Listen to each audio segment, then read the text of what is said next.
পশ্চিমবঙ্গের সিদ্ধান্তের পাল্টা প্রতিক্রিয়া ঝাড়খণ্ডের মানুষের। ভিন রাজ্যে আলু রপ্তানি করা যাবে না, রাজ্যের এই সিদ্ধান্তের বিরুদ্ধে এবার ঝাড়খণ্ডের বাসিন্দারা বাংলার সবজি ঝাড়খণ্ডে প্রবেশ বন্ধ করে দেন। আজ সকালে পুরুলিয়ার বান্দোয়ানের দুয়ারসিনী আসনপানি ঝাড়খণ্ড সীমান্ত এলাকায় ঝাড়খণ্ডবাসীরা রাস্তা বন্ধ করে দেন। এই পথ ধরে পশ্চিমবঙ্গ থেকে মাল বোঝাই লরি সহ যাবতীয় পণ্য চলাচল বন্ধ করে দেয়া হয়। এতে ভোররাত থেকেই বাংলার বিভিন্ন এলাকার সবজি বিক্রেতা থেকে শুরু করে স্থানীয় মানুষজনও বাংলা ঝাড়খণ্ড সীমান্ত এলাকার পুরুলিয়া দুয়ারসিনীতে রাস্তা আটকে বিক্ষোভ শুরু করেন।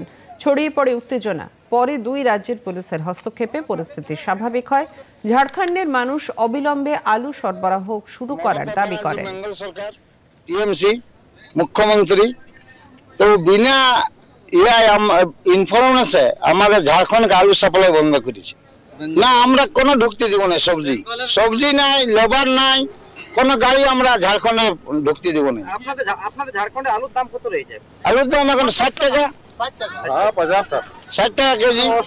বেঙ্গল থেকে আমাদের সাপ্লাই হয় আলু ঝাড়খণ্ডকে।